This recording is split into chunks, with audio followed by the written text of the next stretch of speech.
Everyone, स्वागत है आपका the Radiance of YouTube channel में। जैसा कि हम लोग बायोग्राफिया लिटरेरिया शुरू कर चुके हैं और हमने कहा था आपसे कि नेक्स्ट वीडियो में हम फैंसी और इमेजिनेशन करेंगे, स्पेशली कॉलेज के कॉन्टेक्स्ट में। तो थोड़ी सी इन्फॉर्मेशन शुरुआती हम लेंगे एम.एच. एब्राम्स के लिटरेरी टर्म्स से, ग्लॉसरी ऑफ लिटरेरी टर्म्स, और उसके बाद ज़्यादा कंटेंट हम डिस्कस करेंगे। स्लाइड शेयर से काफ़ी अच्छे स्लाइड्स मिल गए हैं हमें, उससे आपको समझने में काफ़ी अच्छा लगेगा रंग बिरंगी दुनिया के थ्रू। चलिए शुरू करते हैं। The distinction between fancy and imagination was a key element in Samuel Taylor Coleridge's theory of poetry, as well as in his general theory of the mental processes. किस चीज़ के लिए डिस्कशन हो रहा है यहाँ पर? फैंसी और इमेजिनेशन किस कॉन्टेक्स्ट में डिस्कस करेंगे हम लोग? कॉलरिज की जो थियरी ऑफ पोएट्री है, पोएट्री को लेकर के जो उनकी थियरी है, और जनरल थियरी उन्होंने जो दी है किस चीज़ के लिए? मेंटल प्रोसेसेस के लिए, मानसिक संक्रियाओं के लिए, है ना। मतलब दिमाग की वर्किंग किस तरह से होती है, इसके बारे में कॉलरिज ने जो बात कही है उसमें उन्होंने फैंसी और इमेजिनेशन का यूज़ किया हुआ है। तो इसका डिस्टिंक्शन जानना ज़रूरी है, ठीक है। In earlier discussions fancy and imagination had for the most part been used synonymously to denote a faculty of the mind which is distinguished from reason, judgment and memory, in that it receives images that have been perceived by the senses and reorders them into new combinations. ध्यान दीजिए क्या कह रहा है। In earlier discussions, शुरुआती discussion में क्या हुआ, ये कहा गया कि फैंसी और इमेजिनेशन जो है लगभग सिनोनिमसली यूज़ होते हैं, मतलब एक के बजाय दूसरे, मतलब दोनों साथ में इंटरचेंज करके यूज़ कर लिया जाता है, सिनोनिमसली यूज़ कर लिया जाता है। किस चीज़ के लिए? To denote a faculty of the mind. तो फैंसी और इमेजिनेशन दोनों क्या हैं? Faculty of the mind, mind की फैकल्टी हैं। कैसी फैकल्टी? विच इज़ डिस्टिंग्विश, जो कि रीज़न, जजमेंट, मेमोरी से अलग हैं। मतलब रीज़न, जजमेंट और मेमोरी के अलावा जो दिमाग में फैकल्टी बचती है उसे इमेजिनेशन या फैंसी का नाम दिया गया, ठीक है। इन दैट कैसे अलग है? It receives images. फैंसी और इमेजिनेशन क्या करते हैं? इमेज को रिसीव करते हैं। क्या करते हैं? इमेज को रिसीव करते हैं। That have been perceived by the senses. वो इमेज कहाँ से आते हैं? सेंसेस, हमारे सेंस ऑर्गन के थ्रू, आँख, कान, नाक, जो भी है, बाय दी सेंसेस। देखिए जो मैं अंडरलाइन कर रहा हूँ ये बहुत इंपॉर्टेंट वर्ड्स हैं, ये दिमाग में रहने चाहिए जब भी आप इनको डिस्कस करें। That have been perceived by the senses and reorders them. और साथ ही में क्या करते हैं ये? उनको रीऑर्डर करते हैं, रीऑर्डर्स देम इनटू न्यू कॉम्बिनेशंस। अब यहीं पर डिफरेंस भी क्लियर हो जा रहा है। देखिए एक्चुअली शुरुआत में भले इंटरचेंजेबली कहा जा रहा है कि यूज़ किया जा रहा है, सिनोनिमसली यूज़ किया जा रहा है फैंसी इमेजिनेशन को, लेकिन यहीं से क्लियर है कि जो इमेज हम पाते हैं ना सेंस ऑर्गन से, वो फैंसी की फैकल्टी है, और जो रीऑर्डरिंग करने का काम है वो इमेजिनेशन की फैकल्टी। हम लोग डिस्कस करेंगे बाकायदे। अब आगे जो मेन चीज़ फिर से इम्पॉर्टेंट आती है, जो आपको जाननी है, बिल्कुल जाननी है, एकदम याद रखना है, वो ये है that in which chapter? In the 13th chapter of Biographia Literaria. कौन सा? 13th chapter, याद रखिए, 13th chapter of Biographia Literaria, that was published in 1817. बताया था मैंने आपको 1802 से 15 साल बाद। Coleridge attributes this reordering function of the sensory images to the lower faculty he calls fancy. देखिए क्या डिफरेंस यहाँ पर क्लियर कर रहे हैं बायोग्राफिया लिटरेरिया में 13 चैप्टर में। क्या कह रहे हैं? जो लोअर फैकल्टी है, सेंसरी इमेजेस की जो लोअर फैकल्टी है, उसको नाम दिया फैंसी। करना है फैंसी, डिफाइन किया, ट्रिपल डॉट का यूज़ करते हैं। हम बताएं आपको, बीच में की चीज़ें छोड़नी रहती हैं, अपने काम की चीज़ लेनी होती है तो वहाँ से उठा लेते हैं। फैंसी, देखिए इन्वर्टेड कॉमा में, इसका मतलब यहाँ पर कॉलरिज को कोट किया जा रहा है। Fancy has no other counters to play with but fixities and definites. The fancy is indeed no other than a mode of memory emancipated from the order of time and space. तो fancy actually क्या है? Fancy कुछ और नहीं है बल्कि एक a mode of memory है, याद रखिए, ठीक है, जो कहाँ से निकल कर के आई है? Order of time and space, time और स्पेस के थ्रू निकल कर के आती है, ये है fancy. To Coleridge, that is, the fancy is mechanical process. Important है, क्या है Coleridge के लिए?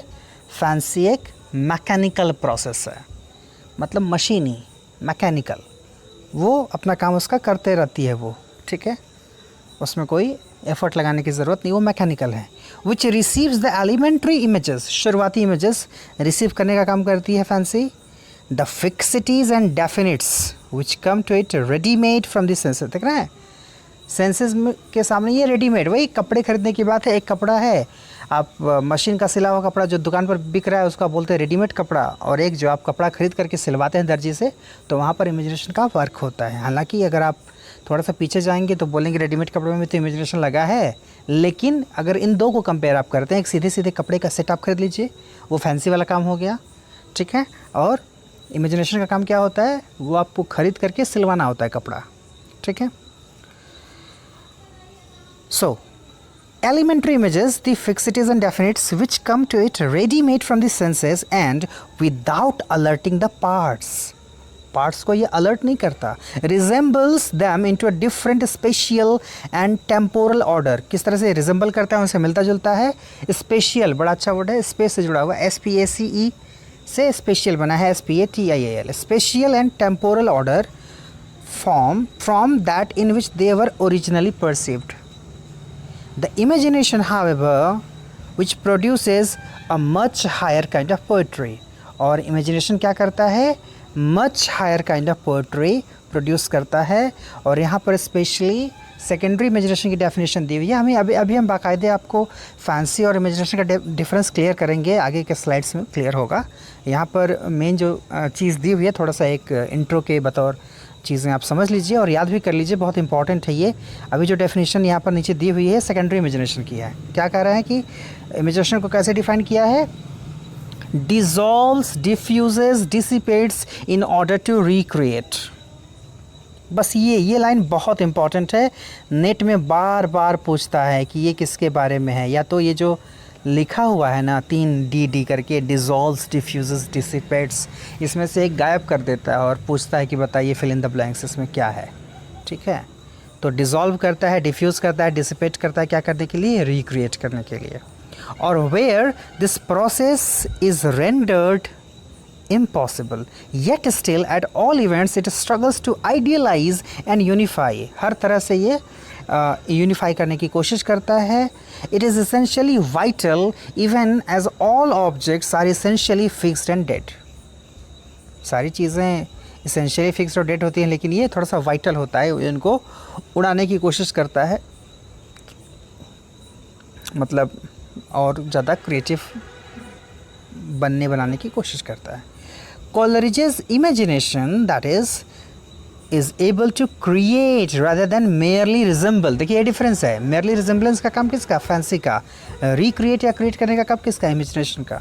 by dissolving the fixities and definites, the mental pictures or images received from the senses. जो mental picture हमारे सेंस के थ्रू हम gain करते हैं, जो इमेजेस गेन करते हैं, उनको क्या करता है? ये डिसॉल्व करता है. And unifying them into a new whole, और उनको ले करके वो एक नया होल का निर्माण करता है, नई पूर्णता की तरफ बढ़ता है. And when the fancy is merely mechanical, the imagination is vital. देखिए ये डिफरेंस है. फैंसी मैकेनिकल, इमेजिनेशन वाइटल, ठीक है. आगे भी पढ़ेंगे हम डिफरेंस. क्या बोल रहा है फैंसी को? फैंसी क्या है? मैकेनिकल है. इमेजिनेशन क्या है? वाइटल है. That is, it is an organic faculty which operates not like a sorting machine. किसकी बात हो रही है? इमेजिनेशन की.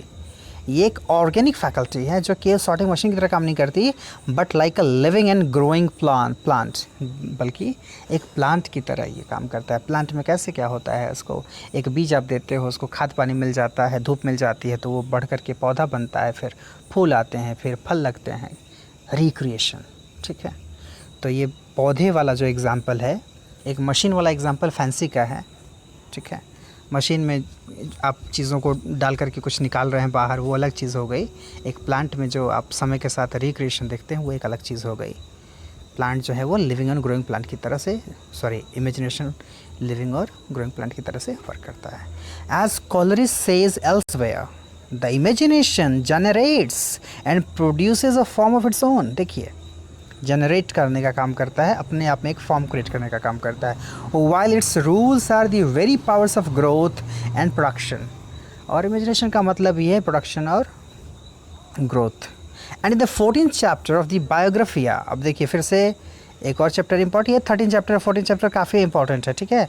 14 चैप्टर में क्या बोलते हैं? In the 14th chapter of the Biographia Coleridge adds his famous statement that the synthetic power, 14th chapter में सिंथेटिक पावर की बात वो कर रहे हैं। क्या है ये?